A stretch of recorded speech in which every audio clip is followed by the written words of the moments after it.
Prenons nos Bibles dans Luc, chapitre 18.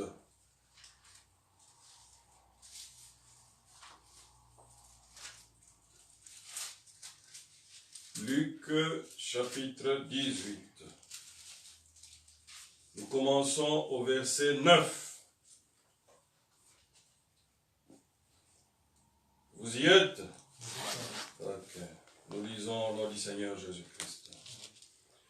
Il dit encore cette parabole en vue de certaines personnes se persuadant qu'elles étaient justes et ne faisant aucun cas des autres. Deux hommes montèrent au temple pour prier. L'un était pharisien et l'autre publicain. Le pharisien, debout, priait ainsi en lui-même. « Ô Dieu, je te rends grâce de ce que je ne suis pas comme le reste des hommes qui sont ravisseurs, injustes, adultères ou même comme ces publicains. Je jeûne 2 fois la semaine. Je donne la dîme de tous mes revenus. » 13. Le publicain se tenant à distance n'osait même pas lever les yeux au ciel, mais il se frappait la poitrine en disant « Ô Dieu, sois apaisé envers moi qui suis un pécheur. » Amen. Amen. Verset 14. Je vous l'ai dit, celui-ci descendit dans sa maison justifié plutôt que l'autre, car quiconque s'élève sera abaissé, celui qui s'abaisse sera élevé. Amen. Amen. Amen. Quand vous êtes encore debout, prenons encore Ésaïe 58.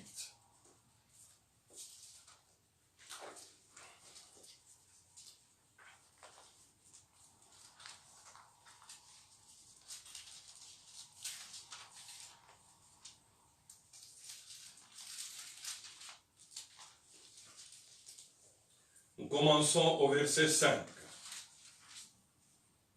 Même le verset 4, je préfère. Voici, vous gênez pour disputer et vous quereller, pour frapper méchamment du poing. Vous ne gênez pas comme le veut ce jour, pour que votre voix soit entendue en haut. Est-ce là le jeûne auquel je prends plaisir? Un jour où l'homme humilie son âme, courber la tête comme un jonc et coucher sur les sacs et la cendre. Est-ce là ce que tu appelleras un jeûne? Un jour agréable à l'Éternel? Voici le jeûne auquel je prends plaisir.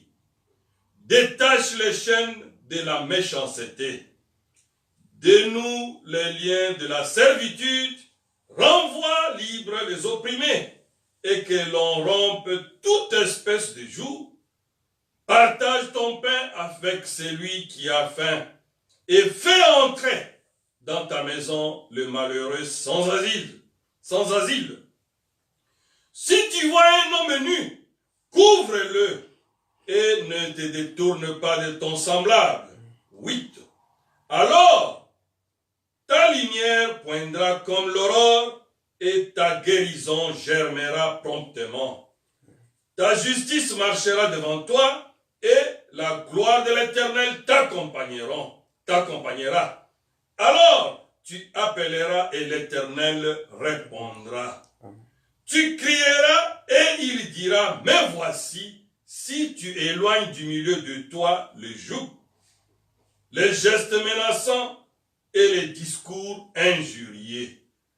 Si tu donnes ta propre substance à celui qui a faim, si tu rassasies l'âme indigente, ta lumière s'élèvera sur l'obscurité et tes ténèbres seront comme le midi.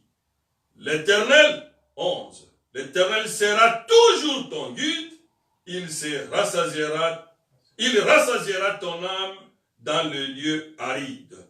Et il redonnera de la vigueur à tes membres. Tu seras comme un jardin arrosé, comme une source dont les eaux ne se tarissent pas. Amen. Amen. Que Dieu bénisse la lecture de sa parole. Prions le Seigneur. Éternel Dieu Tout-Puissant, nous venons encore ce matin dans ta présence, Seigneur. Car c'est toi qui connais toutes choses. C'est toi qui tiens le vouloir et le faire. C'est toi qui es capable, Seigneur, de nous donner les conseils qu'il faut, la marche à suivre, Seigneur, afin que nous puissions, ô Jésus, recevoir ta lumière, recevoir ta guérison, Seigneur, pour nos âmes, et marcher, Seigneur, sur le chemin que toi-même tu as tracé. Descends, Père, ouais nous, Seigneur, ouais moi, et ouais aussi, Seigneur, ceux qui m'écoutent. Amène-nous dans ta présence, Père, que nous puissions saisir ta pensée pour nous aujourd'hui. Père, nous te le demandons, Seigneur. Parlez-nous que nous recevons toutes choses. Le nom de toi, notre Seigneur et Sauveur Jésus-Christ, et nous te dédions totalement ce dimanche. Sois avec nous, Seigneur, parle-nous et aide-nous, Seigneur, à ne pas quitter ta présence telle que nous sommes arrivés, Seigneur. Car qui peut venir dans ta présence et rester le même? Descends, Seigneur. Car nous avons vraiment besoin de toi. Nos âmes ont besoin de toi. Nous avons besoin de comprendre ce que tu as à nous dire ce matin. Parle-nous au nom du Seigneur et Sauveur Jésus-Christ. Amen. Amen. Vous pouvez vous asseoir. Ce matin, je prie comme thème la vraie délivrance. Amen. Amen. J'ai dit la vraie délivrance ou bien le vrai jeûne. Pourquoi j'ai voulu mixer les deux? Oui, parce que ça marche ensemble. Tout le monde aujourd'hui cherche à avoir une délivrance pour prospérer avec le Seigneur Jésus-Christ dans sa vie spirituelle. Et c'est un vocabulaire commun. Tout le monde peut te poser la question, est-ce que tu es déjà délivré? Qu'est-ce que la délivrance? Quelle est la vraie délivrance que nous avons besoin? Ou bien, quel est le vrai jeûne que Dieu a besoin? Amen. Amen. La vraie délivrance vient par l'obéissance totale à la parole de Dieu, par la confiance totale en Dieu. Tu ne peux pas avoir la vraie délivrance comme ça seulement. Non. Tu dois savoir comment t'approcher de Dieu. Tu dois être sincère avec ton Dieu. Souvent, les gens se contentent quand ils entendent qu'il y a un tel homme de Dieu puissant qui est venu dans la ville. Un tel pasteur. C'est bien mon frère. C'est bien ma sœur. Mais je vais te dire ce matin, le maître d'un serviteur de Dieu ne peut rien pour toi. Parce que c'est ta foi à toi qui doit enclencher le service divin dans ta vie. Amen. Amen. Parce que si toi-même, tu fermes la porte de ton cœur, qu'est-ce que le maître de ce puissant prédicateur fera sur toi? Il est juste un serviteur. Et Dieu agit effectivement par ses serviteurs. Mais Jésus disait toujours, ta foi t'a sauvé. Amen. Ta foi t'a guéri. C'est toi qui dois ouvrir d'abord la porte de ton cœur. Pour que lui puisse maintenant entrer. Dans l'Odyssée ici, la Bible dit, dans Apocalypse, chapitre 3, verset 20, Jésus est dehors. L'église a chassé Jésus de l'église. Maintenant, aujourd'hui où nous sommes avec vous, Jésus est dehors. Il est en dehors de la maison de Dieu. Et il frappe à la porte de ton cœur. Amen. Amen. Et il a dit, celui qui va entendre ma voix, qui va ouvrir, j'entrerai et je souperai avec lui. Amen. Amen. Oh, c'est merveilleux, n'est-ce pas? Amen. Ce ne sont pas les mains de serviteurs de Dieu ou de ces puissants pasteurs qui peuvent t'amener à la délivrance, mon frère, ni ma soeur. Non! C'est toi-même d'abord. Toi-même, tu dois prendre conscience que Dieu t'a aimé d'un amour qu'on ne peut même pas comparer. Un amour sans intérêt. Il t'a aimé qu'il a quitté le ciel pour venir donner sa propre vie afin de te racheter. Parce que si tu ne peux pas commencer par renier ta nature adamique, que nous avons hérité tous à la naissance. Parce qu'on n'apprend pas le mal. Le mal est dans l'homme de sa naissance. C'est pour cela, le docteur d'Israël, Nicodème, il n'était pas n'importe qui. La Bible dit qu'il était le docteur d'Israël, membre du Sanhédrin, un véritable croyant qui connaissait la parole de Dieu. Mais Jésus lui a dit, tu dois naître de nouveau. Amen. Amen. Mais qu'est-ce que la nouvelle naissance? Les gens veulent la délivrance sans la nouvelle naissance. C'est impossible, monsieur. Ça ne se fera pas. Tu peux gêner comme tu veux, mais si tu n'ouvres pas, d'abord, tu ne commences pas par ouvrir la porte de ton cœur. Oh, ça sera comme nous venons de lire. La parabole du Seigneur. Les pharisiens, là, c'était un croyant. Par-dessus, un conducteur religieux. Il se vantait au lieu de prier. Mais le Seigneur a dit, entre le publicain et le pharisien, c'est les publicains qui étaient rentrés, exaucés. Amen. Amen. Vous voyez que l'autre était en train de dire, il gênait combien? 2 fois par semaine. Il ne mentait pas. C'est vrai, il gênait. Mais le vrai problème, est-ce que c'est ces jeunes-là que Dieu a besoin? Parce que si tu jeûnes en dehors de la volonté de Dieu, ou en désobéissant à la parole de Dieu, monsieur, tu es en train de passer ton temps. Tu peux même mourir pour ça. Dieu n'écoutera jamais ta prière. Le vrai jeûne que Dieu écoute, c'est l'obéissance à la parole de Dieu. Amen. Amen. Amen. Tu dois d'abord ouvrir la porte de ton cœur. Le publicain, il ne pouvait même pas lever les yeux. Il est en train de se repentir. Il dit, Seigneur, je ne suis même pas digne de venir dans ta présence. C'est ce que Dieu a besoin. Dieu veut une âme repentante. Amen. Amen. Une âme qui est capable de demander pardon. Dieu nous a créé un agent moral et libre. Oui, monsieur. C'est ce qui fait aussi, nous avons le libre choix. Tu peux choisir. Soit pour Dieu, soit pour le monde. Souvent, qu'est-ce que nous voyons? Les parents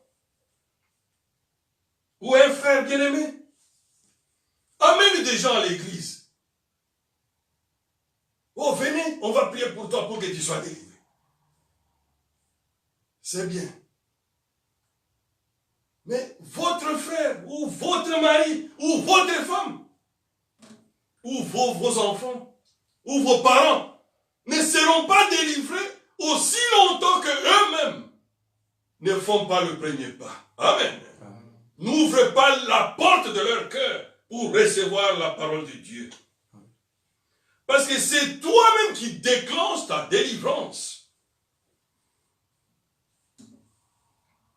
Nous devons solliciter d'abord l'acceptation de nos membres de famille. Tu dois lui expliquer que voilà le bien pour toi d'être délivré. Le bien, c'est quoi? Tu dois d'abord donner ton âme à Christ. Parce que la personne doit d'abord être convaincue, puis elle sera qui? Concernée. Amen. Amen. Mais si tu l'as amené seulement comme un mouvement, oh, il y a un puissant prédicateur qui est arrivé dans la vie, c'est bon. Dieu aussi peut exaucer. Parce que le puissant homme de Dieu est consacré. Les démons auront peur de la vie consacrée de ce serviteur de Dieu. Les démons vont quitter votre vie, vont quitter la vie de votre enfant. Mais la Bible dit, les démons vont revenir pour voir si la maison est déjà occupée par le Saint-Esprit ou pas. Amen. Amen. Ah, c'est là où ça devient un problème. La Bible est là. Quand la Bible enseigne ça, c'est-à-dire quoi?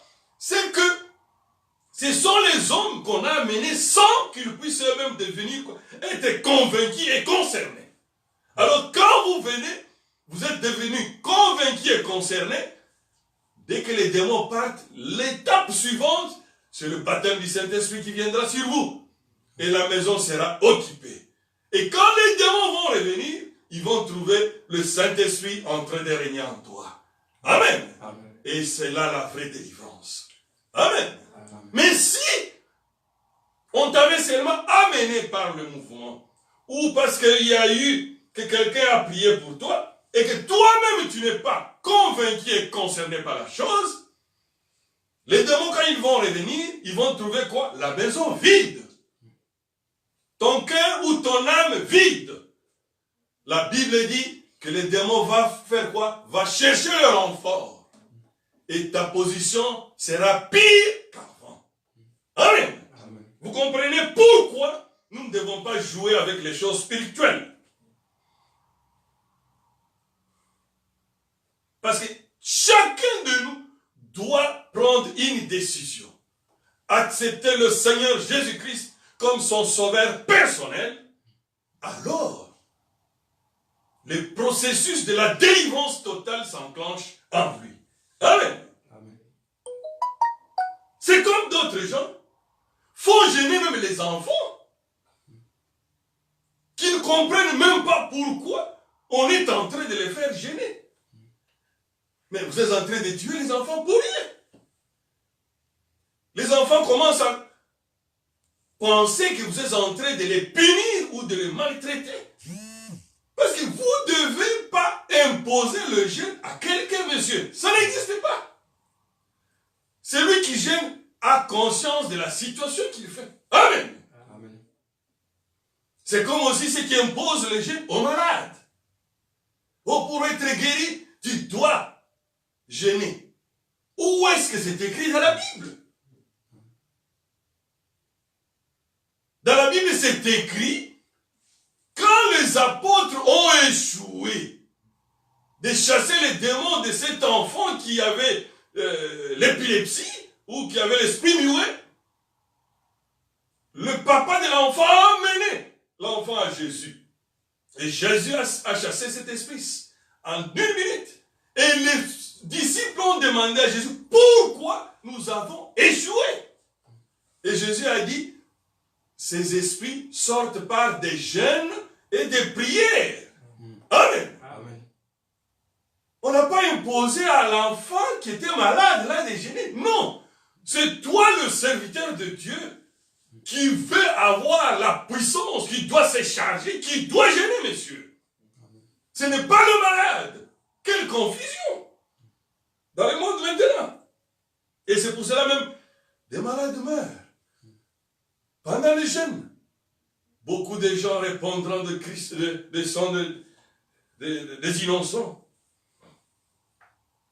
Parce que tu ne peux pas pousser le jeûne, créer, décréter le jeûne, sans d'abord amener les gens à quoi? À être convaincus, puis concernés par la chose.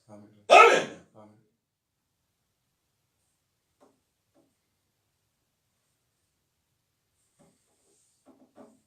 Vous pouvez jeûner 40 jours, même 100 jours, il n'y a pas de problème.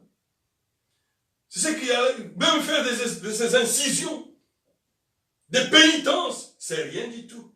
Aussi longtemps que ton cœur est fermé. toutes les tentatives vont échouer.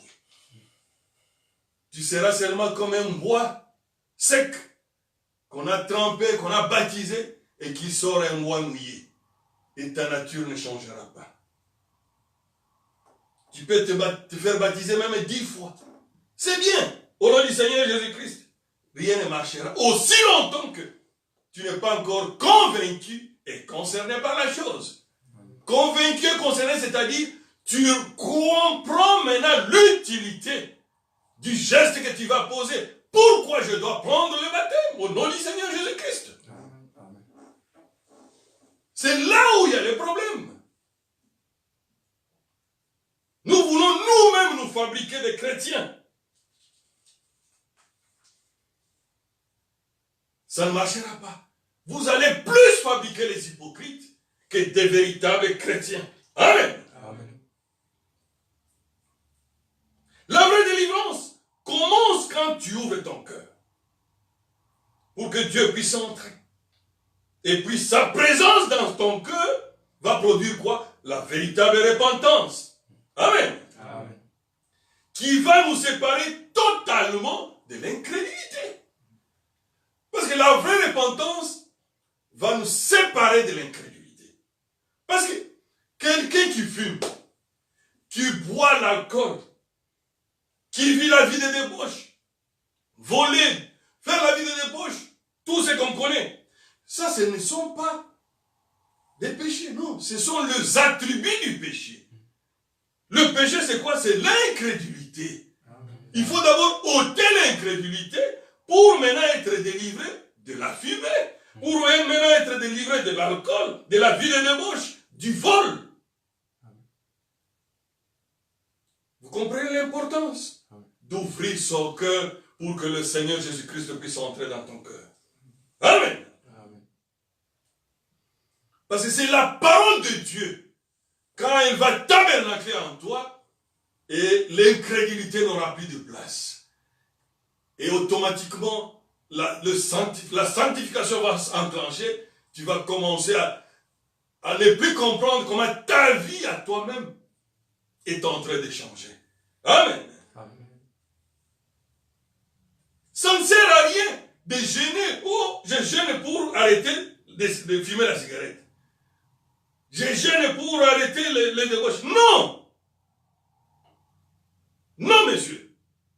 Tout ça vient sur l'homme à cause de quoi? Parce que l'homme ne croit pas encore. Tu dois d'abord faire quoi? Croire en Jésus-Christ. Et croire en Jésus-Christ commence par comment? Par lui ouvrir ton cœur. L'accepter comme Seigneur et Sauveur personnel. Amen. Et là maintenant, quand l'incrédulité à la parole est ôtée, là Dieu maintenant entre en scène. Et l'homme va commencer une nouvelle vie. Amen. Amen. C'est ça la vraie délivrance. Tout commence par la foi en Dieu. Qui va faire que Dieu va nous donner quoi? Un cœur nouveau. Et un esprit nouveau. Et puis, parce que tu dois d'abord avoir un cœur nouveau, un esprit nouveau, et puis Dieu va te sceller du baptême de Saint-Esprit. Et c'est le Saint-Esprit qui va changer notre nature d'homme animal à un fils ou une fille de Dieu.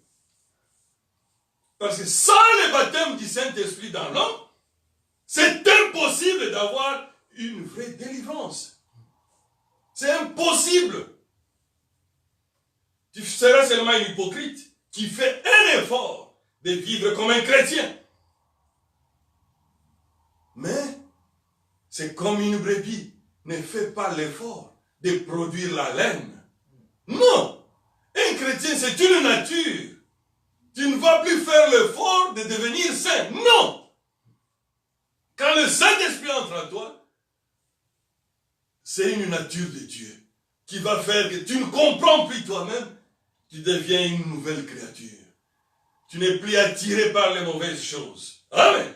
Oh, c'est merveilleux, n'est-ce pas? La vraie délivrance vient de l'âme, de la nature de l'homme. C'est comme un cochon. Tu prends un cochon, tu l'aimes très bien, tu le nettoies, tu lui donnes les habits. Et puis vous commencez à vous promener avec lui sur la route. Comme une bête de compagnie. Aussi longtemps qu'il est cochon, quand il verra la boue à côté, il va oublier qu'il a des bons habits. Amen. C'est exactement. C'est la même chose d'un chrétien qu'on a amené à l'église pour qu'on puisse lui imposer les mains pour qu'il puisse recevoir la délivrance. Vous lui avez seulement donné les bons habits extérieurs. Mais vous avez oublié de traiter la source qui est son cœur, qui est sa nature. Mais si ce cochon-là n'a plus la nature du cochon, il a déjà la nature de l'agneau, il ne pourra plus entrer dans la boue. Amen. Amen. Oh, c'est merveilleux, n'est-ce pas? Amen. Oh, que Dieu soit loué.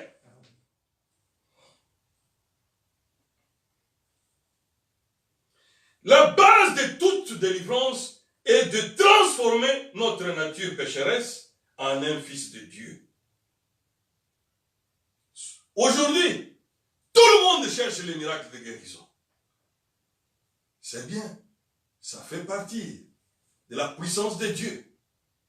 Mais le prophète de l'âge a dit, le plus grand miracle de tout le temps, c'est de changer une âme pécheresse à un fils de Dieu, à une fille de Dieu. Amen. Amen. Parce que ça, c'est le plus grand miracle que tu dois rechercher dans ta vie.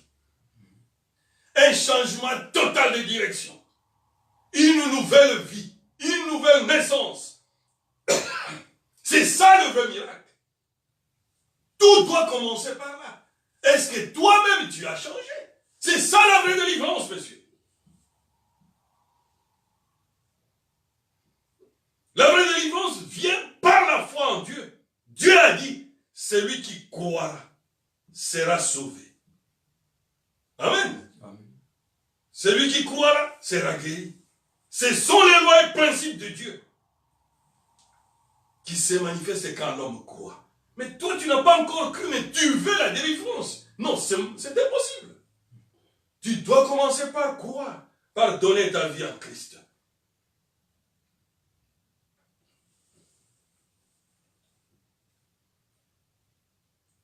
Tu veux que les membres de famille soient délivrés, c'est une bonne chose. Mais amène-les d'abord à la repentance. Amen. Amen. Accorde-les la véritable révélation de l'œuvre de Golgotha. Le prix qui a été payé pour nous. C'est simple, c'est sans prix et sans argent. Ouvre seulement ton cœur sincèrement et Dieu va s'occuper du reste. Amen.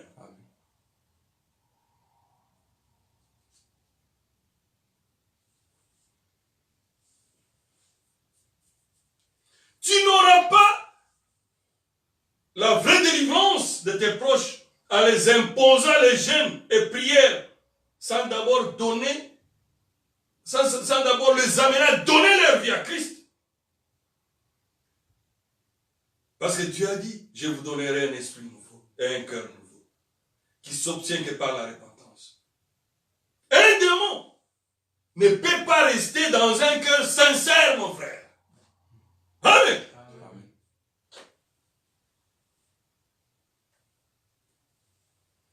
Pour chasser les démons, c'est être sincère avec Dieu. Amen. Amen. Là, tous les démons sont obligés de nous quitter. Mais les gens ne veulent pas être sincères avec Dieu. En même temps, ils veulent avoir la délivrance totale. Non, c'est impossible. Tu dois commencer par être sincère avec Dieu. C'est comme, on a toujours dit, un chien, c'est même que cet homme même, l'autre ne m'aime pas. C'est la même chose aussi. Les démons savent que tu es hypocrite. C'est pas parce que toi tu caches que Satan ne sait pas que tu es hypocrite. Non, c'est faux. Le diable sait voir que ça c'est un fils de Dieu. C'est pour cela qu'il vient tous les temps t'embêter. Le diable, quand tu envoies des fois tu vas entendre une voix, oh, il te dit que toi tu n'es pas un fils de Dieu. Il ne dira jamais ça à ses enfants. Parce que ses enfants connaissent qu'ils sont ses enfants. Et souvent, maintenant, le diable fait quoi? Quand il te dit que toi, tu n'es pas un chrétien, tu n'iras pas au ciel, toi, tu commences aussi à le croire, il n'a besoin que d'une seule chose, de te désorienter pour que tu puisses continuer à être sous sa domination. Parce qu'il sait que les jours que tu vas comprendre ta position, lui, sera dans les mauvais draps. Amen. Amen. Parce que toi, le diable sait que celui-ci, s'il devient sincère, il prie sincèrement, oh, moi c'est fini. Alors c'est pour cela que le diable s'agite autour des enfants de Dieu. Parce qu'il ne peut pas combattre ceux qui sont dans son camp. Amen. Il ne combat que ceux qui sont dans le camp de l'autre. C'est comme l'exemple de qui? Un serviteur dans le palais du roi, avec un prince qu'il ne connaît pas encore, qui n'a pas encore atteint l'âge mûr. Le serviteur là peut même gifler ce prince-là à la cuisine. N'est-ce pas, hein? Mais laisse que ce prince-là grandisse. C'est comme ça aussi avec le diable. Dès que tu grandis spirituellement, tu connais ta position. Il commence à avoir peur de toi. Parce qu'il sait que, le prince maintenant connaît que c'est lui le prochain roi. Est-ce que le serviteur aura encore le même comportement? Il dit que si j'essaye, demain c'est ma révocation. C'est ça. C'est pour cela la vie chrétienne, c'est une vraie vie qui ne fait pas des hypocrites. C'est le diable qui te ment que tu peux aussi tromper. Tu peux aussi faire ça. Tu passes ton temps. Au lieu de grandir avec Dieu, tu vas continuer à tournoyer. Pourquoi?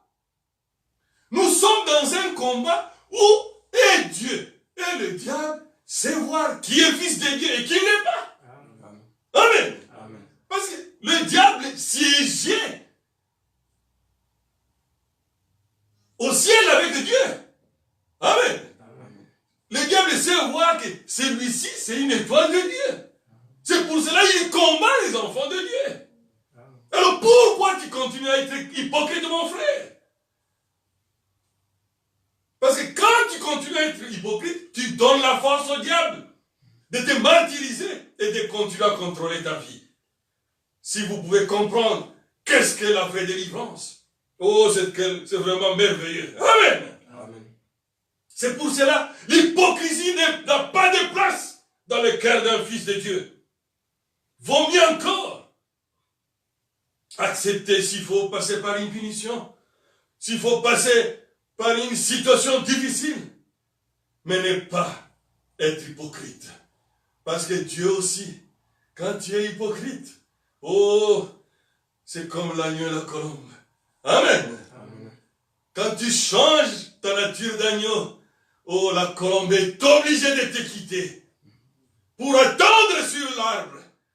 Que quand est-ce qu'il va comprendre qu'il n'est pas comme tout le monde? Tu dois reprendre ta position d'agneau pour que la colombe revienne. Amen. Pour que vous puissiez continuer à marcher ensemble. Amen. Oh, c'est merveilleux, n'est-ce pas? Amen. Acclamons le Seigneur.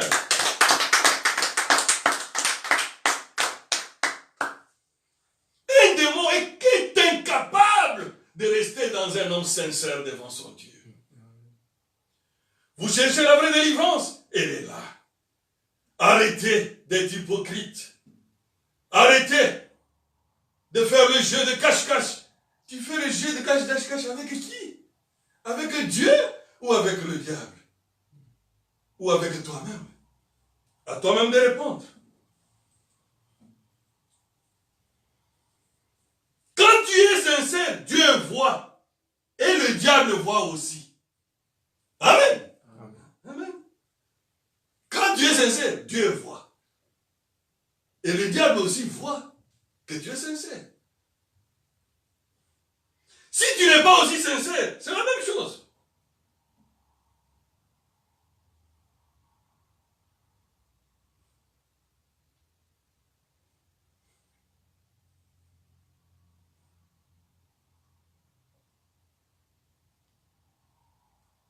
C'est merveilleux d'avoir un Dieu comme Jésus. Amen. Amen.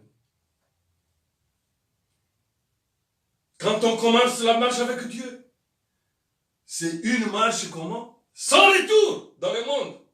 Sinon quoi? Ta situation sera pire. C'est ce que je viens d'expliquer ici, non? Quand tu as fait déjà le premier pas avec Dieu, oublie l'Égypte. C'est pour cela que le Seigneur avait voulu que Israël traverse la mer Rouge pour leur dire que le retour n'est plus possible en Égypte. C'est ça la vie chrétienne aussi. Parce que si tu n'es pas sincère, c'est ce qui va amener que ton état devienne pire. Parce que les démons risquent de venir en force et ta situation sera pire. La séparation doit être totale avec l'incrédulité pour conserver notre victoire. Plusieurs ont honte d'exprimer clairement leur chrétienté en public. D'autres ont peur même de recevoir le baptême du Saint-Esprit pour ne pas faire quelque chose comme pleurer, danser en public. Tu avances avec Dieu, après tu as honte de franchir, de rechercher la perle de la perle de ta vie, le baptême du Saint-Esprit. Oh, je risque de commencer à danser, à chanter en public, pleurer. Faites-le, tu seras béni. Amen. Parce que nous savons, l'épouse de David, Mika, s'était moquée ou n'était pas contente quand David avait dansé devant l'arche de l'Éternel. Vous savez ce qu'il y a eu?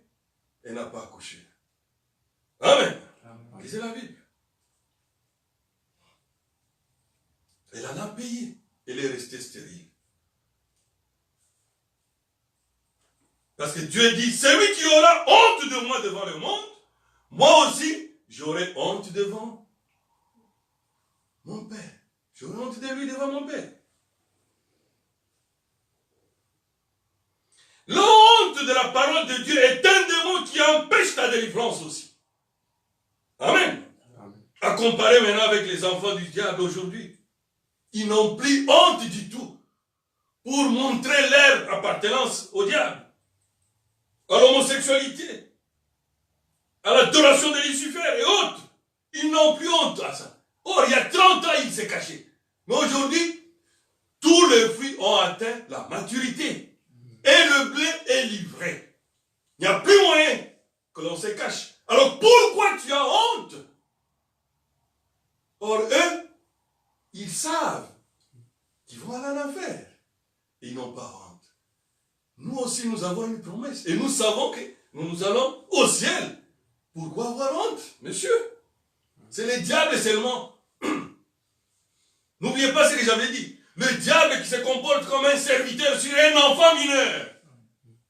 Il veut continuer à te martyriser. Il veut continuer à te maintenir dans une position où tu n'as pas de puissance. Parce que quand tu as encore honte, c'est difficile que la puissance de Dieu devienne un avec toi. Amen. Amen. Et là, lui, il a encore le temps de faire ce qu'il veut. Or, la nature tout entière est en train de soupirer maintenant, cherchant à voir le Fils et le Fils de Dieu manifestés. Et qu'est-ce que tu attends? Tu as honte de qui? Si eux qui vont en enfer n'ont pas honte, et toi qui vas au ciel, tu devrais plutôt témoigner Jésus-Christ. Et le diable saura que tu connais déjà ta position. Et là, il va te laisser tranquille. Amen.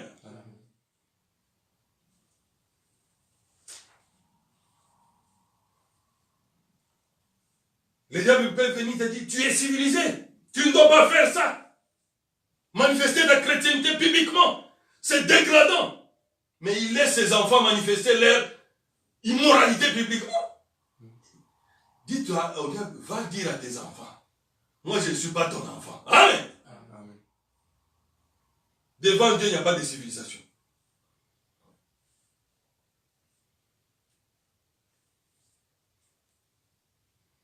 Souvent le diable profite de notre ignorance pour continuer à nous martyriser.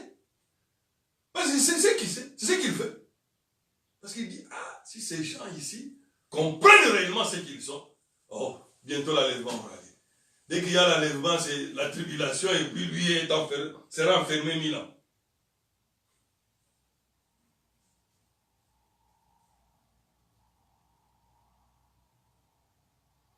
Tu es un aigle. Ne te contente pas de manger toujours dans la basse-cour. Non. Tu dois monter. Amen. Amen. Tu ne dois pas continuer à vivre en dessous de tes privilèges, monsieur. Parce qu'un aiglon n'est pas créé pour manger dans la basse-cour. Un aiglon est créé pour manger la viande fraîche et voler dans les hauteurs. Oh, c'est merveilleux. Amen.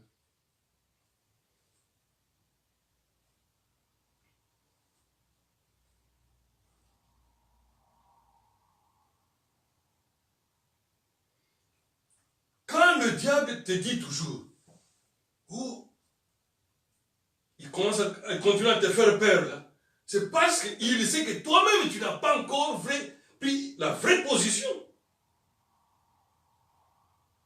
Il fait tout ça devant les enfants de Dieu. Pourquoi? Pour les empêcher à prendre possession de leur héritage. Amen. Parce qu'il sait que quand ils vont prendre la possession de leur héritage, quand ils vont reconnaître ce qu'ils sont, quand ils seront remplis du Saint-Esprit dans l'âme, ils seront totalement délivrés. Et là, moi, le diable, je vais commencer à souffrir. Amen. Alors lui aussi se bat pour continuer à distraire l'épouse du Seigneur Jésus-Christ.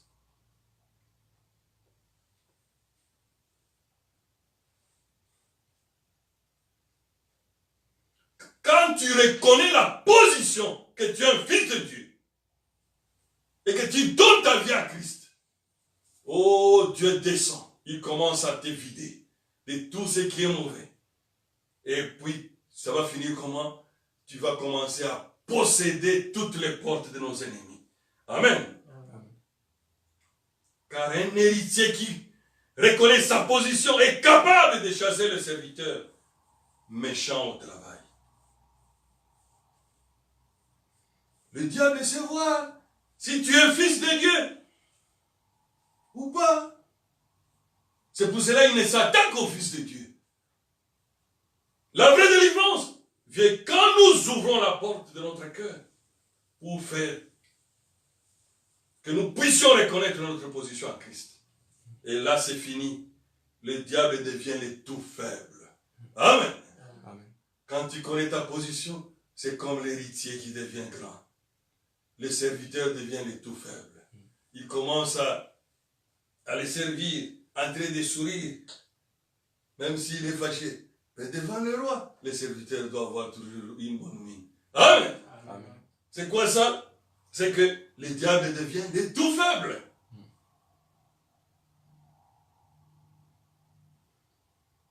Le Saint-Esprit dans votre âme fait que tous les démons n'ont plus d'influence sur vous. Voilà ta vraie délivrance. Amen. Amen. C'est comme le vrai jeûne. Le vrai jeûne, ce n'est pas ce que nous avons lu là. Non. Et dans Ésaïe 58, vous pouvez lire tous les chapitres. Vous verrez. Dieu s'étonne. Les gens pendant les jeûnes sont en train même de ne pas payer l'argent de leur travail parce qu'il est en train de jeûner. Quel méchant, monsieur. Celui qui a le vrai jeûne obéit à la parole de Dieu. C'est-à-dire, tu soutiens l'indigent. Tu fais du bien à tout le monde. Amen. Tu obéis chaque commandement. C'est ça le vrai jeûne. Ce n'est pas le jeûne du pharisien. Oui. Parce que ces jeunes-là qui s'étaient vantés que je jeûne 2 fois. Est-ce que Dieu avait vu ça? C'est la même chose aussi. Quand tu désobéis à la parole de Dieu, tu jeûnes. Dieu n'écoute pas, monsieur. C'est écrit dans la Bible. Oui. David a jeûné pour que Dieu puisse guérir l'enfant de l'adultère. N'est-ce pas? Est-ce que Dieu avait écouté la prière de David? l'enfant est mort. Amen. Ce n'est pas le jeûne qui va changer la position de Dieu. Non, c'est ta repentance. Amen. Amen. Tu pêches sciemment. Il y a des gens qui pêchent vraiment sciemment. Après, je vais jeûner, Dieu va écouter. Dieu va comprendre. Hein? Ça va.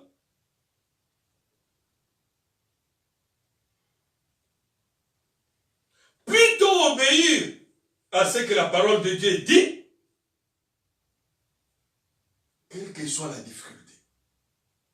Là où le diable cherche à avoir les enfants de Dieu, c'est quoi? C'est quand un fils de Dieu se retrouve dans une situation difficile. Il a fait même avec le Seigneur. Quand le Seigneur avait jeûné pendant 40 jours dans le désert, le diable lui a dit, il l'a amené au-dessus de la montagne. Si tu m'adores, je te donne quoi? Tous ces royaumes. Amen. Et c'est le plus grand piège que nous avons aujourd'hui. Les chrétiens qui veulent la facilité. Est-ce que le Seigneur avait accepté? Non. Non. Il avait refusé. Il a dit, je suis venu pour racheter, arracher cela. Amen. C'est ce que nous devons faire. C'est ce que Dieu nous amène à voir devant cette difficulté. Devant ce que moi j'appelle cette situation difficile. Devant ta mer rouge. Devant ton Goliath. Devant ta fournaise ardente. Devant ta fosse au lion. Qu'est-ce que tu fais? Nous avons des témoignages. Très peu résistent à cela. Et plusieurs vendent leur droit d'aînesse. Or, Dieu a besoin. Dieu cherche à voir qui peut lui faire confiance dans les moments les plus difficiles. Oh! Amen! C'est merveilleux, n'est-ce pas? Dieu, souvent dans les moments les plus difficiles, qu'il cherche qui peut lui faire confiance et le miracle sera encore plus grand. C'est pour cela que nous avons eu tous ces grands miracles. Vous croyez que c'était facile d'affronter la fournaise ardente? Non, messieurs.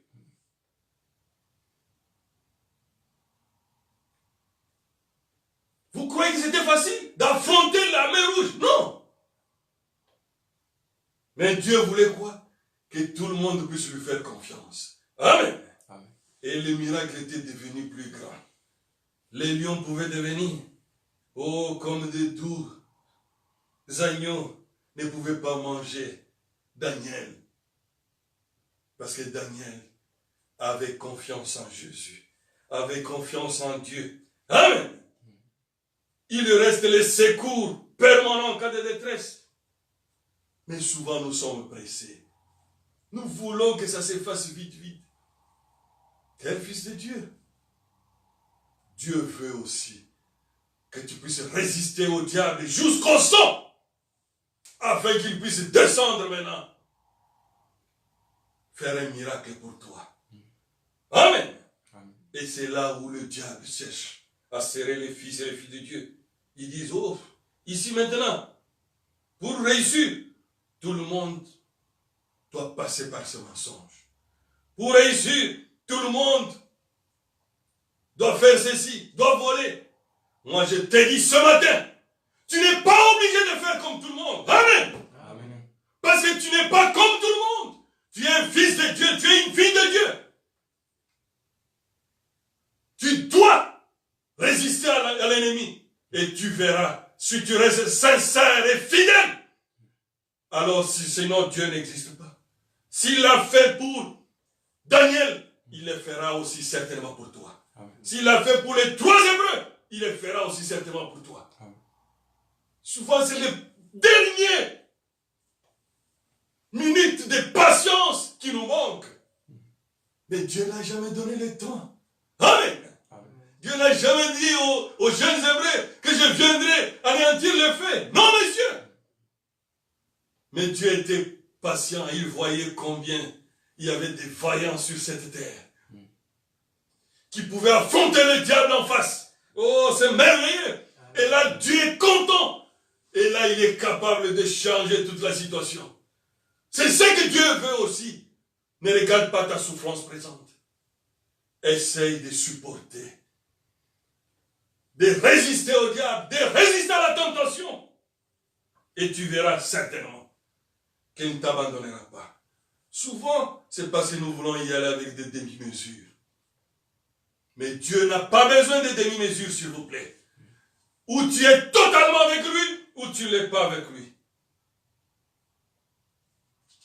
Mais souvent, le diable cherche à te faciliter les choses, te faire un cadeau du monde, comme il avait essayé de le donner au Seigneur Jésus-Christ.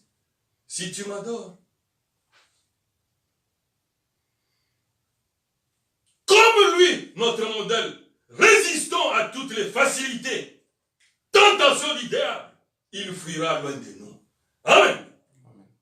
Dieu cherche aujourd'hui. Qui peut lui faire confiance en résistant au monde? C'est pour cela qu'il a écrit, celui qui vaincra. Amen. Amen. Nous devons vaincre le diable. Oh. Amen. Amen. Car la vraie délivrance est en chacun de nous. Par ton choix à l'obéissance à la parole de Dieu.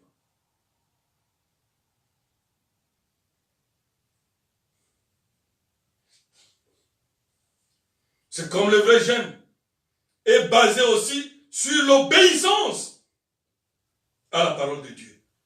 Puis la puissance de Dieu viendra pour vous accorder la victoire. Amen. Amen.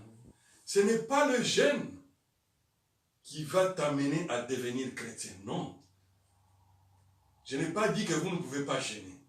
Mais le jeûne nous aide à avoir la puissance de Dieu. Amen. Amen. Quand tu t'es déjà repenti, quand tu as déjà mis la connexion est entrée avec ton Dieu, quand tu as tout arrangé, quand tu es devenu un avec sa parole, un avec lui, tu es rempli du Saint-Esprit, alors tu entres dans le jeûne. Oh, c'est comme Daniel l'avait fait. Et malgré que le diable avait retenu le message que Dieu avait déjà accordé pendant 21 jours. Mais le jeûne a débloqué que Michael est descendu en secours. Amen. Amen. Pour que Daniel puisse recevoir la réponse. C'est ça l'utilité du jeûne. Le jeûne, c'est quoi? C'est nous donner la puissance pour continuer, pour vaincre le diable. Mais le jeûne ne change pas ta nature. Si tu n'as pas encore donné ta vie à Christ, ce n'est pas le jeûne qui va changer ta nature. Commence par la base, d'ouvrir ton cœur pour qu'il puisse entrer. Comme il a dit, je frappe à la porte de ton cœur ce matin. Celui qui écoute va m'ouvrir, j'entrerai et je souperai avec lui et je serai avec lui. Amen. Amen. Tu ne peux pas avoir la vraie délivrance en commettant l'iniquité consciemment. Puis tu dis, je vais jeûner. Dieu va exaucer. C'est difficile, mon frère. Parce que la Bible dit, l'obéissance vaut plus que le sacrifice. Parce que le jeûne est dans la catégorie de sacrifice, monsieur. Le jeûne n'est pas dans la catégorie de l'obéissance à la parole de Dieu. Amen. Amen. Dieu est fidèle à sa parole. Le vrai jeûne qui plaît à Dieu est l'obéissance à sa parole. Puis le baptême du Saint-Esprit vient te sceller pour produire une vraie délivrance qui va faire que tu seras un homme spécial, qu'aucun démon ne peut troubler. Tu cherches la vraie délivrance?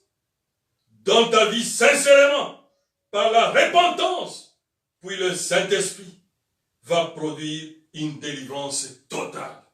Amen. Amen. Amen. Nous allons lire les prophètes pour confirmer cela.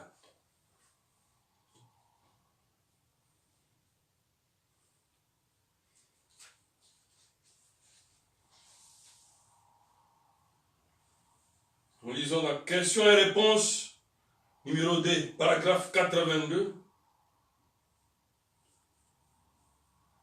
83, du 3 janvier 1954.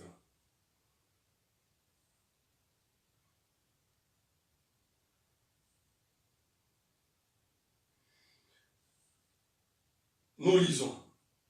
C'est comme si je disais, tous ceux de l'église là, chacun de vous, vous êtes venus, vous avez été baptisés d'eau ici, et nous avons inscrit comme membres de l'église. Nous allons tous partir dans la gloire ensemble. Voyons, frères, ce n'est pas l'écriture, ça. À moins que vous soyez nés de nouveau. Amen. Amen. Circoncis par le Saint-Esprit. Il le faut. Quelle que soit votre bonté, quelle que soit l'église dont vous faites partie, quelle que soit la bonté de vos parents, à moins que vous, individuellement, vous soyez nés de nouveau du Saint-Esprit. Amen. Amen. Vous ne partirez jamais dans l'enlèvement. Voyez, vous ne pourrez pas partir. C'est là le signe même qui donne l'accès à la délivrance. Amen. Amen. Le baptême du Saint-Esprit. La circoncision, et la circoncision s'est faite par le Saint-Esprit maintenant. Amen. Amen. Et nous allons encore lire dans une délivrance totale. Prêcher le 12 juillet 1959. Paragraphe 77. Si notre cœur nous condamne, nous voulons une délivrance complète. Nous ne voulons pas être une demi-église. Nous voulons être une vraie église, ou pas une église du tout. Nous voulons être de vrais chrétiens, ou pas de chrétiens du tout. Nous voulons une délivrance totale de nos habitudes, de nos péchés, de nos mauvaises pensées, de nos mauvaises actions, de notre négligence, de tout ce que nous avons fait. Nous voulons une délivrance totale. Pour que quand les gens entreront dans cette église, pour qu'on prie pour eux, qu'il y ait que ce petit groupe qui ne dépassera peut-être pas 100 ou 200 personnes assis ici, mais ils seront complètement entre les mains de Dieu, et quand nous prierons, alors Dieu nous exaucera des cieux, et Dieu veut que quelqu'un qu'il pourra tenir dans sa main. Amen. Amen.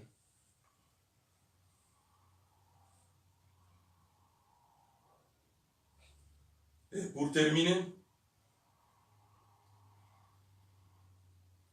paragraphe 86. C'est là que l'Église sera complètement délivrée. Quand tout aura été mis sous le sang, quand vos péchés auront été mis sous le sang, quand votre tabac, quand vos jeux d'argent, quand votre tricherie, quand votre vol, quand votre mensonge, quand tout aura été mis sous le sang, alors il y aura une délivrance totale. Si vous avez fait du tort à quelqu'un, réparez ça.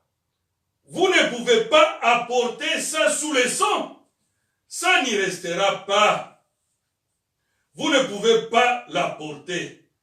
Quelque chose vous empêchera de le faire. Quand votre moi aura été complètement, totalement mis sous le sang, il y aura une délivrance totale. Alors vous connaîtrez une liberté que vous n'aviez jamais connue auparavant, quand tout aura été mis sous le sang, soumis au royaume de Dieu, alors il y aura une vraie délivrance. Amen. Amen. Que Dieu vous bénisse. Amen.